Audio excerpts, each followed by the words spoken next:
إن الحمد لله وحده والصلاة والسلام على من لا نبي بعده فأعوذ بالله من الشيطان الرجيم حافظوا على الصلوات والصلاة الوسطى وقوموا لله قانتين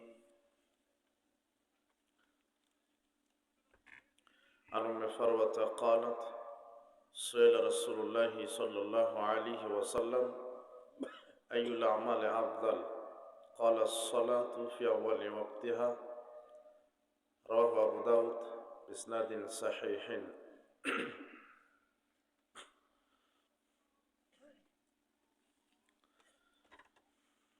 আজকের এই ইসলামী সম্মেলনের সম্মানিত সভাপতি, প্রধান অতিথি, বিশেষ অতিথিবৃন্দ, আমার সাথে মঞ্চ উপবিষ্ট উলামায়ে দ্বীন, মুরব্বী কেরাম, বিজ্ঞ পরিচালক, আমার সামনে উপস্থিত মুসলিম দ্বীনী ভাই, প্রাণপ্রিয় ছাত্র যুবক ভাইয়েরা, পর্দার আড়ালের মা এবং বোনেরা, আমরা সর্বপ্রথম আল্লাহ সুবহানাহু ওয়া তাআলার শুকরিয়া আদায় করছি যে আল্লাহ সুবহানাহু ওয়া তাআলা আমাদেরকে সুস্থ রেখে এই বরকতমণ্ডিত মর্যাদাপূর্ণ জায়গায় আসার, কোরআন এবং সহিহ হাদিস থেকে আলোচনা করার এবং কোরআন এবং সহিহ হাদিস থেকে আলোচনা শ্রবণ করার তৌফিক দিয়েছেন। সে আল্লাহ সুবহানাহু ওয়া তাআলার শুকরিয়া আদায় করছি। আমরা সকলেই বলছি আলহামদুলিল্লাহ। দরুদ ও সালাম আমাদের নবী, শেষ নবী মুহাম্মদ সাল্লাল্লাহু আলাইহি ওয়াসাল্লামের প্রতি। আমরা আজকে ইসলামী সম্মেলনে যে বিষয়টি নিয়ে আলোচনা করব তা হচ্ছে সালাতের গুরুত্ব এবং সালাত আদায় করার পদ্ধতি।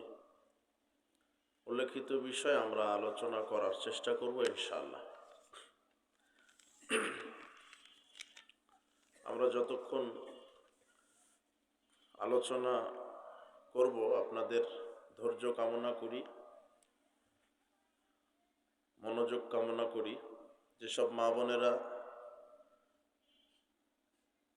আপনারা আপনাদের গল্প, আপনাদের ব্যস্ততা, কথাবার্তা সবকিছু পরিত্যাগ করে মনোযোগের সাথে আমাদের বক্তব্য শোনার চেষ্টা করেন। যে যেখানে আছি, যাবতীয় ব্যস্ততা, হাঁটা চলাচল, অমনোযোগিতা, বিশৃঙ্খলা পরিহার করে একনিষ্ঠতার সাথে আমরা আজকের ইসলামী সম্মেলনকে মূল্যায়ন করার চেষ্টা করি। আল্লাহ সুবহানাহু ওয়া তাআলার নিকটে দোয়া করি, আল্লাহ তুমি আমাদের আজকের ইসলামী সম্মেলন তুমি আমাদের জন্য কবুল করে নাও, বিচারের মাঠে নাজাতের উসিলা হিসেবে কবুল করে নাও। সালাতের ব্যাপারে আমরা আলোচনা করব ইনশাআল্লাহ। আল্লাহ সুবহানাহু ওয়া তাআলা মানুষকে সৃষ্টি করেছেন তার ইবাদত করার জন্য, তার দাসত্ব, তার গোলামি করার জন্য।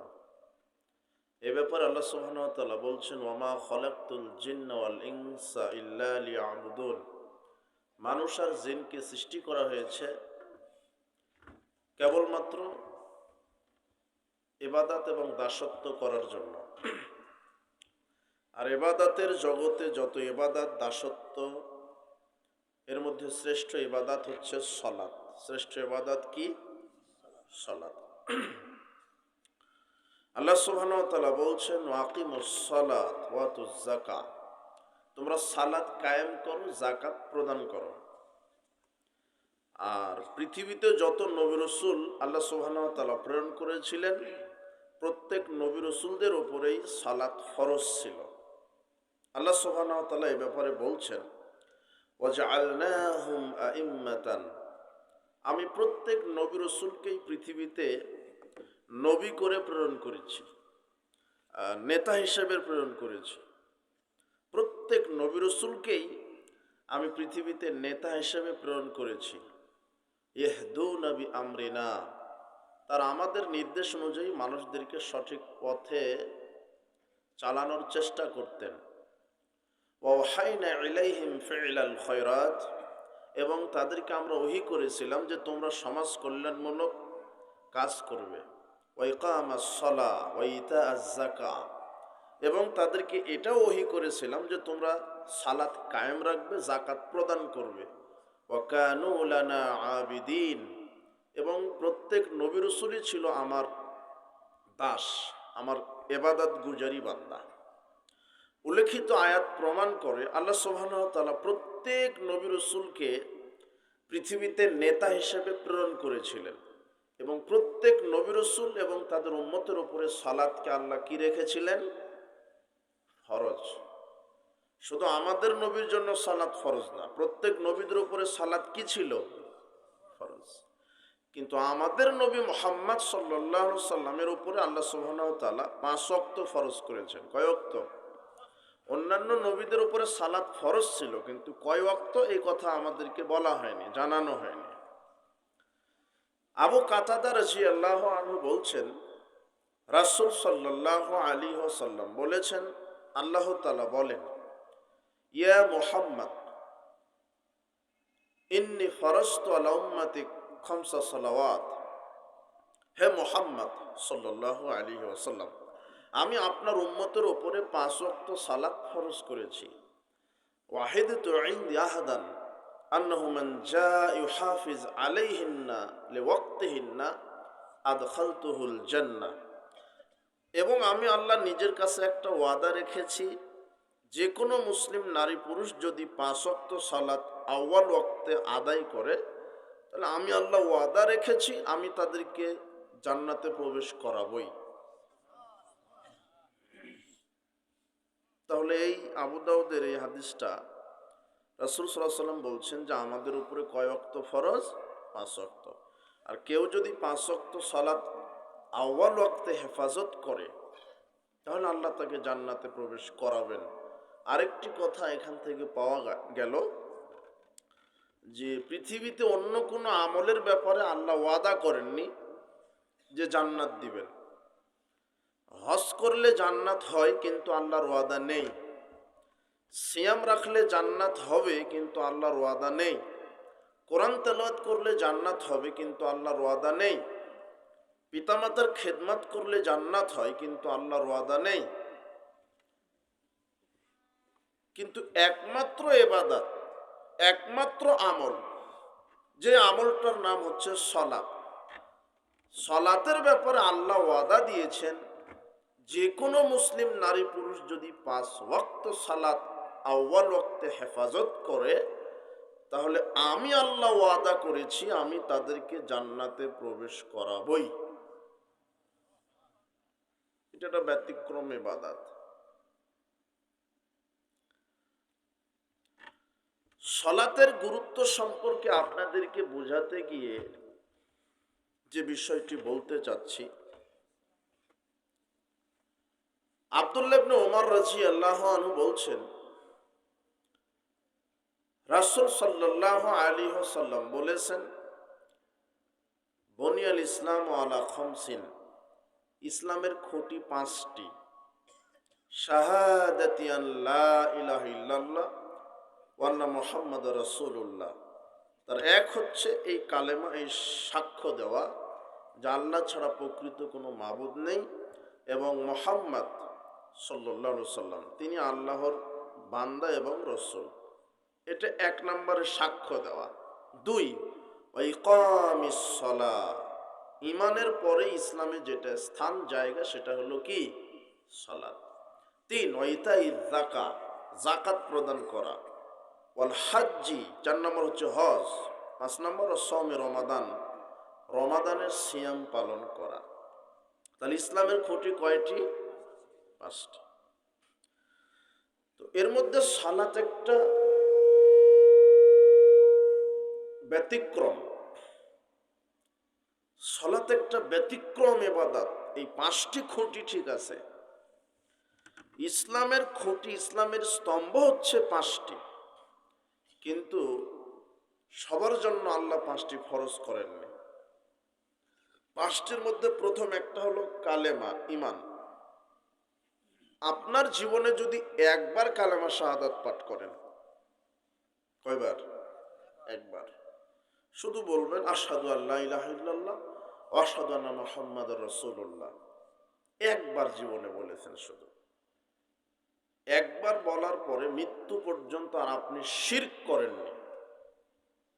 একবার কালেমা পড়ার পর থেকে আপনি আল্লাহর যত ইবাদত ফরজগুলি সবই পালন করেছেন। আপনার শিরক না করার কারণে একবার কালেমা শাহাদাত পাঠ করলে আপনার জন্য জান্নাত যথেষ্ট হবে, দুইবার পড়া লাগবে না। এরপরে দ্বিতীয় খুঁটি হলো সালাত, এটা একটু পরে বলি। সালাত ব্যতিক্রম। 3 নম্বর হলো যাকাত। ইসলামের 3 নম্বর খুঁটি কি? যাকাত। কিন্তু যাকাত ইসলামের 3 নম্বর খুঁটি, এটা একটা ফরজ বিধান। কিন্তু বাংলাদেশে 18 কোটি মুসলিম আছে, সবার জন্য যাকাত ফরজ? হ্যাঁ, কাদের জন্য? যাদের যাকাত দেওয়ার সামর্থ্য আছে। কথা বুঝেননি? যে পরিমাণ সম্পদ থাকলে যাকাত দিতে হয়, ওই পরিমাণ সম্পদ যাদের আছে ওদের উপরে যাকাত কি? ফরজ। প্রতিদিন, প্রতি মাস, না বছরে একবার? একবার। যাকাতের পরে হজ। যাকাতের পরে কি? হজ।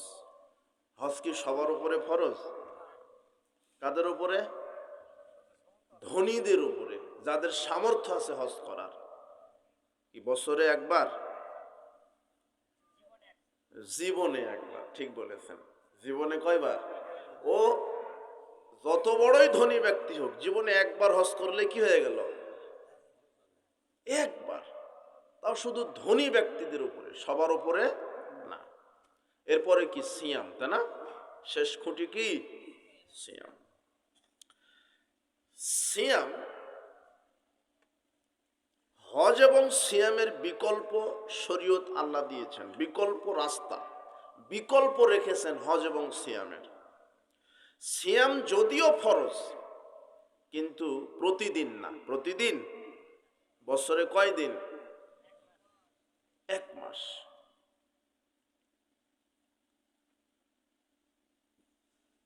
হজ এবং সিয়ামের বিকল্প কি? আপনার উপরে হজ ফরজ হয়েছে, আপনি ধনী মানুষ, এরপরও হজের বিকল্প রেখেছেন। কেমন? আপনার যদি শারীরিক ক্ষমতা না থাকে, অসুস্থ, দুর্বল, অতি বৃদ্ধ, বৃদ্ধা হয়ে যাওয়ার কারণে আপনার হজ করতে যেতে পারছেন না, তাহলে ইসলাম বিকল্প রেখেছে যে আপনি আপনার প্রতিবেশীর কাউকে বা আপনার সন্তান অথবা রাষ্ট্রের কাউকে যদি আপনি বলেন যে এই যে টাকা থাকলো, আপনি আমার নামে গিয়ে হজ করে আসেন, আপনার বদলে কেউ যদি হজ করে তাহলে আপনার জন্যই ওই হজটা আল্লাহ পরিপূর্ণ কবুল করে নেবেন। তাহলে হজের কি থাকলো? একটা বিকল্প। কথা বুঝেননি? কিন্তু 5 ওয়াক্ত সালাত যে ফরজ, আপনি অসুস্থ, অতি বৃদ্ধ, বৃদ্ধা হয়ে গেছেন, এখন যদি আপনার ছেলেকে বলেন বেটা তুমি গিয়ে জোহরের সালাত আমার 4 রাকাত পড়ে আসো, হবে না? কথা বুঝেননি? আস্তে আস্তে সালাতের গুরুত্বটা আমি বুঝাবো, একটু ধৈর্য ধরবেন, একটু কষ্ট স্বীকার করবেন। তাহলে হজের একটা কি রেখেছেন আল্লাহ? বিকল্প, তাই না?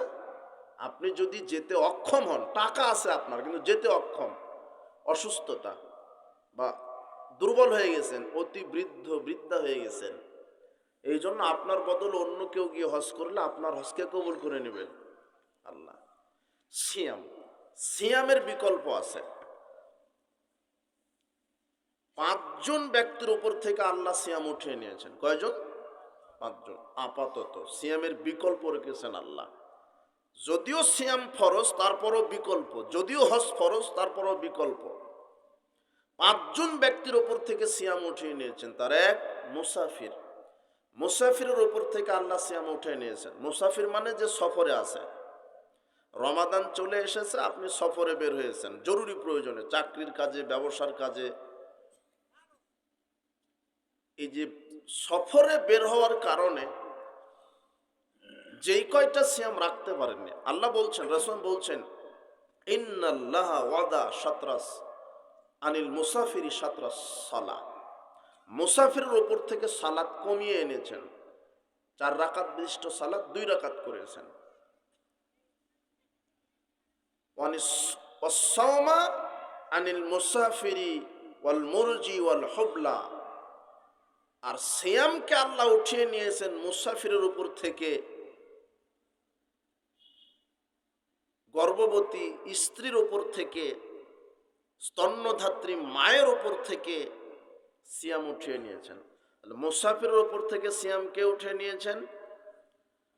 যতদিন আপনি সফরে থাকবেন, আপনি টোটাল রমাদানটাই সফরে ছিলেন, আপনার সিয়াম রাখতে হবে না, কেননা সফরে থাকলে কষ্ট হয়, ঠিকমতো পানি, খাদ্য, গাড়ি, রৌদ্র, পেরেশানি। আল্লাহ চাচ্ছেন না যে কষ্ট করেও সিয়াম রাখতে, কেননা সে মুসাফির। আল্লাহ এই মুসাফিরের বিকল্প রেখেছেন কি, আপনার সফরের কারণে 5টা 7টা 10টা যে কয়টা সিয়াম রাখতে পারেননি, বা পুরো রমাদানই সফরে থাকার কারণে রাখতে পারেননি, আল্লাহ আপনাকে সুযোগ দিয়েছেন আপনি এই যেই কয়টা সফরে থাকা অবস্থায় সিয়াম ছুটে যাবে, এই কয়টা সিয়াম কাজা আদায় করতে পারবেন। সময়সীমা 1 বছর। কত বছর? মানে আগামী রমাদান আসা পর্যন্ত। তাহলে সিয়ামের একটা কি রাখলেন আল্লাহ? বিকল্প পথ। কথা বুঝেননি?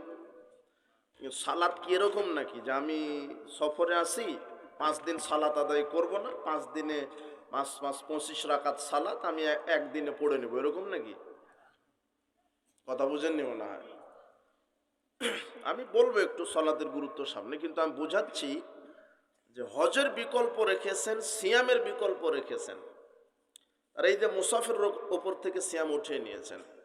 যতটা সফরে থাকা অবস্থায় আপনার কাজা হয়ে যাবে, ততটা সিয়াম আপনি আদায় করতে পারবেন। সুযোগ দিয়েছেন কতদিন? আগামী রমাদান আসার পূর্ব পর্যন্ত। তাহলে মুসাফিরের উপর থেকে সিয়াম উঠিয়ে নিয়েছেন আল্লাহ। এরপরে 2 নম্বর, দ্বিতীয় শ্রেণী কারা? যারা রোগী, অসুস্থ। রোগী আবার 2 ধরনের, একটা চিরস্থায়ী আর একটা অস্থায়ী, তাই না? চিরস্থায়ী রোগী নাই, প্যারালাইজডের রোগী, ক্যান্সারের রোগী, এগুলি চিরস্থায়ী রোগী না? আর অস্থায়ী রোগী মানে আপনি রমাদানে সিয়াম রাখতে রাখতে হঠাৎ করে অসুস্থ হয়ে গেছেন, হসপিটালে ভর্তি ছিলেন, 5 দিন 7 দিন চিকিৎসার কারণে আপনি সিয়াম রাখতে পারেন, ওষুধ খেতে হয়েছে। তাহলে যেইটা অসুস্থতার কারণে 5টা সিয়াম আপনি রাখতে পারলেন না, এই 5টা সিয়াম কাজা আদায় করবেন। সময়সীমা 1 বছর। কত বছর? 1 বছর। আর চিরস্থায়ী যারা রোগী, বছরের পর বছর অসুস্থতার কারণে সিয়াম রাখতে পারেননি, এদের শরীয়তে কাফারা কি? এরা প্রত্যেক সিয়াম সমান একজন ফকির মিসকিনকে এক বেলা খাবার খাওয়াবে। কথা বুঝেননি? 30টা সিয়ামের সমান 30টা মিসকিনকে খাদ্য খাওয়িয়ে দিবেন, তাহলে আল্লাহ আপনার 30টা সিয়াম কবুল করে নেবেন। তাহলে সিয়ামের বিকল্প পথ আছে। কথা বুঝেননি? কিন্তু সালাত কি এরকম নাকি যে আমি অসুস্থ চিরস্থায়ী, কাজেই 1 ওয়াক্তের জন্য একটা ফকিরকে খাওয়িয়ে দেব? একটু ধৈর্য ধরে শুনেন, তাহলে বুঝতে পারবেন। আমি সালাতের গুরুত্বটা বোঝাচ্ছি। তাহলে রোগী কয় ধরনের হলো? একটা অস্থায়ী আর একটা কি? চিরস্থায়ী। অস্থায়ী যেই কয়টা অসুস্থতার কারণে রাখতে পারলেন না, এই কয়টা কাজা আদায় করবেন। সময়সীমা কত? আগামী 1 বছর। আর যারা চিরস্থায়ী রোগী, এরা প্রত্যেক সিয়াম বদলে কি দিবে? মিসকিনকে খাদ্য খাওয়াবে। ঠিক আছে না? তাহলে 1 মাসে 29 অথবা 30টা সিয়াম, আপনি 30টা সিয়ামের 30 জন মিসকিনকে খাদ্য খাইয়ে দিবেন। কথা বুঝেছেন? এটা সিয়ামের কাফারা, চিরস্থায়ী রোগীদের জন্য। দ্বিতীয় শ্রেণী, অতি বৃদ্ধ, অতি বৃদ্ধা, যারা সিয়াম রাখতে অক্ষম, বয়স 90, 180 হয়ে গেছে। আবার অনেক মানুষ আছে যে বৃদ্ধ হয়ে গেছে কিন্তু সিয়াম রাখার ক্ষমতা রাখে। আসলে ওই লোকটা সিয়াম রাখতে পারবে কি পারবে না, এটা কে জানে? আজকে আবার বক্তব্য শুনে বললেন আমিও তো বৃদ্ধ হয়ে গেছি, তাহলে আমি সিয়াম রাখবো না। এরকম না।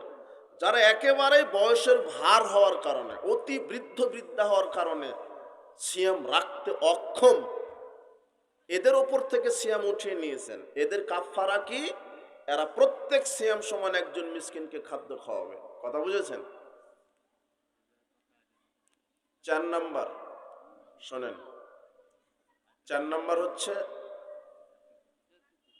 গর্ভবতী স্ত্রী, স্তন্যধাত্রী মা। 4 নাম্বার কি? যেই মহিলার পেটে কি আছে? বাচ্চা আছে, সন্তান আছে। আর যেই মহিলা সন্তানকে কি খাওয়ায়? দুধ খাওয়ায়। এই মহিলার ওপর থেকে সিয়াম উঠিয়ে নিয়েছেন। কিভাবে? একটা মহিলার বাচ্চা থাকে পেটে 9 মাস 10 মাস, তাহলে 1 বছর ধরেন। আর দুধ খাওয়াতে লাগবে 2 বছর। কয় বছর? 2 বছর। তাহলে পেটে বাচ্চা ধারণ, এরপরে প্রসবের পরে দুধ পান করানো, সর্বমোট কয় বছর লাগছে? 3 বছর। কয় বছর? 3 বছর। তো 3 বছরে একটা মহিলা কয়টা সিয়াম রাখতে পারলো না? 90টা। এই মহিলা সিয়ামের কাজা আদায় করবে, এই 90টা সিয়ামের কাজা আদায় করবে। এই মহিলার সময় হলো এই মহিলার মরা পর্যন্ত। কথা বুঝেছেন? কিন্তু এমনও তো হতে পারে যে কিছু আছে মানুষ যারা বাচ্চা নিতেই থাকে 10টা 12টা 15টা, আছে না? হাসে। আপনি শরীয়ত কিছু জানেন? আপনাকে এখনই যদি আমি মুরব্বী যার বয়স 60 বছর, তাকে দাঁড়িয়ে যদি আমি বলি যে ফরজ গোসলের নিয়ম বলেন, কি শিখলেন আপনি এতদিন? খালি তাফসির মাহফিল শুনেন, তাই না? আমার তো জানা নাই যে এই দেশে একজন মুফাসসির জাতিকে ওযু শিখায় দিছে, এটা আমার জানা নাই।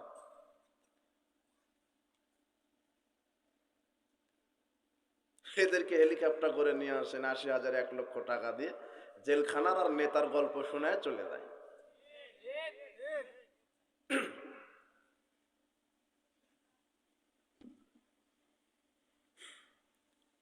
আমাদের এলাকায় একজন মানুষ আছে, লোকটা মারা গেছেন, তার 19টা সন্তান। কতটা? 19টা সন্তান। তার পেট থেকে কয়টা সন্তান বাইর হয়েছে? 19টা। একজন নারীর পেট থেকে কয়টা? 19টা।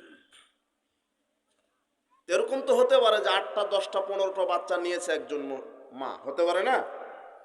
যদিও এখন আপনার স্ত্রী বলছেন যে একটার বেশি নয়, একটার দুইটার বেশি নয়, একটা হলে ভালো হয়, তাই না? এই হারামখুর যখন ওর বাড়িতে একটা ছাগল আছে দেখবেন, ছাগলের পেটে যখন বাচ্চা আসে তখন তাহাজ্জুদে দোয়া করে, আল্লাহ একবারে 6টা বাচ্চা দিও। আর ওর বউ যখন প্রেগনেন্ট তখন বলে আল্লাহ একটা। মানে ও নিজেই প্রমাণ করছে ছাগলের চাইতে ওর দাম কি কম। কথা বুঝেছেন? অথচ রাসূল বলছেন তোমরা বেশি বেশি সন্তান দিতে পারে এমন স্ত্রীকে বিবাহ করো, এমন মহিলাকে বিবাহ করো। আপনি এখন বলবেন কিভাবে বুঝবো কয়টা বাচ্চা দিবে?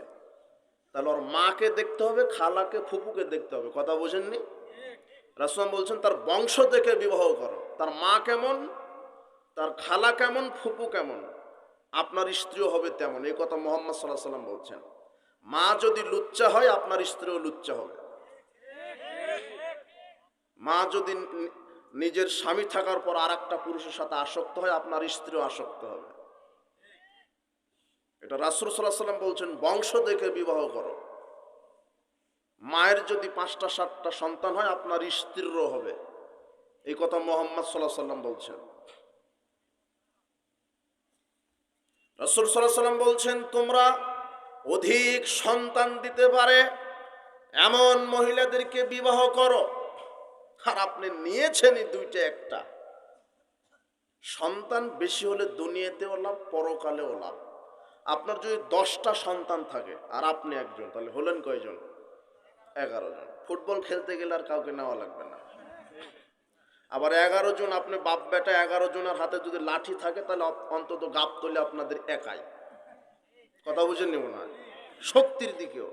আবার 10 জন সন্তানের মধ্যে 5টা যদি একজন থাকে আমেরিকা, একজন থাকে ব্রিটেন, একজন থাকে কানাডা, একজন থাকে সৌদি আরব, একজন থাকে কুয়েত, একজন থাকে মালয়েশিয়া, তো 5টা সন্তান যদি বিদেশে থাকে তাহলে মোবাইলে অ্যাকাউন্টে ব্যাংকে দেখবেন যে এক মাসেই 20 লাখ 30 লক্ষ টাকা।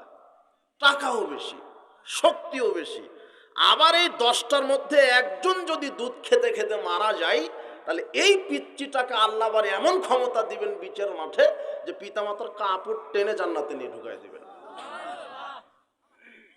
কিন্তু আপনি নিয়েছেনই একটা ধনির দুলাল, বাপ যত বেতন পায় অর্ধেক অকি দেওয়া লাগে, তাই দেখবেন ও বাংলাও খায় ইংরেজিও খায়। কথা বুঝেননি? ধনির দুলাল, কিছু বলতেও পারবেন না। অমুক ইয়ামা হাং গাড়ি কিনে দিতে হবে না, কি বলে রে বা গাড়ি। আর মেয়ে হলে বলবে যে আমাকে অমুক পাখির ড্রেস কিনে দিতে হবে, না হলে বিষ খাবে। লেন এবার, কারণ আপনিও চিন্তা করছেন হাস্যপন্যাসী একটাই তো, মারা গেলে কি নিয়ে বাঁচবো। কথা বুঝেননি মনে হয়? এখন সন্তানের ওপরে পিতা মাতা মিসকিন, অসহায়, বলতে পারে না কিছু। তো যাক, বেশি বেশি সন্তান নেবেন। স্ত্রীকে আজকে বাড়িতে গিয়ে রাত্রে শোয়ার আগে বলবেন, শোনো বক্তৃতা শুনে আসলাম, কমপক্ষে 6টা নিতে হবে। কয়টা নেবেন? যদি স্ত্রী বলে যে পারবো না, তখন বলবেন যে তাহলে আর একটা বিবাহ করব। তখন বলবেন না 12টা দেওয়ার জন্য রাজি আছি। কথা বুঝে নেব না, সন্তান নিতে হবে যে কোনো মূল্যে। রাসূল বলছেন ফাইন্নী মুকাসিরুম বিকুমুল ইমামা, তোমরা বেশি বেশি সন্তান নাও, আমি মুহাম্মদ সাল্লাল্লাহু আলাইহি ওয়াসাল্লাম বিচার মাঠে গর্ব করব যে আমার উম্মত বিচার মাঠেও বেশি, জান্নাতেও বেশি। কথা বুঝেছেন? ওই যে চুলকানি শুরু হয়ে গেছে। আলেম দেখে ধর্ম চলবে কেন?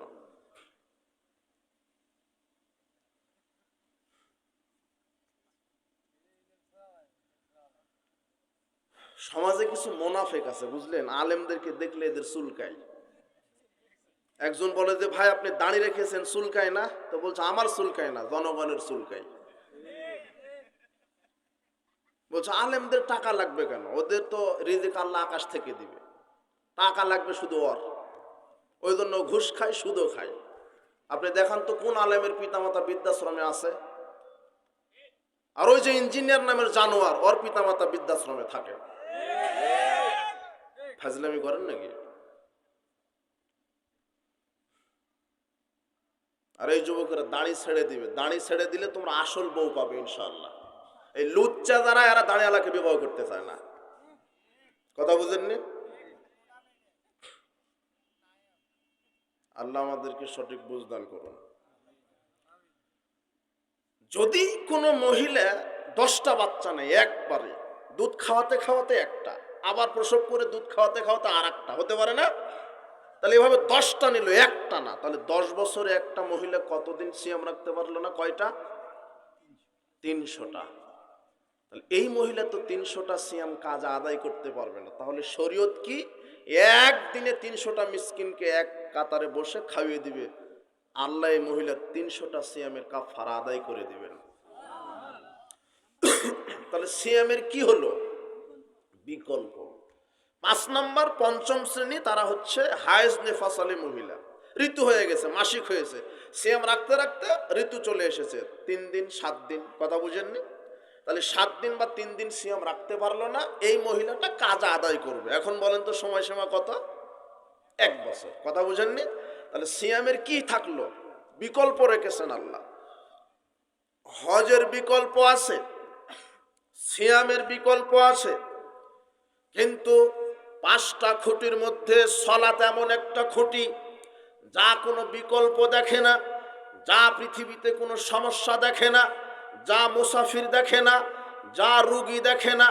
রুগী চিরস্থায়ী হোক আর অস্থায়ী হোক, যা কোনো রুগী দেখে না, চিরস্থায়ী হোক অস্থায়ী হোক।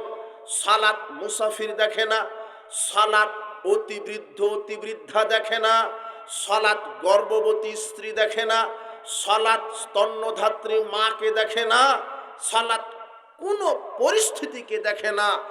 ছোট হোক বড় হোক, আকেল বালেক, প্রত্যেক নারী পুরুষ যার বিবেক আছে তার জন্য বছরে একটা দিন নয়, বছরে 30 দিন নয়, জীবনে একবার নয়, প্রত্যেক নারী পুরুষের জন্য সালাত দৈনিক 5 ওয়াক্ত আদায় করার আল্লাহ ফরজ করে দিয়েছেন।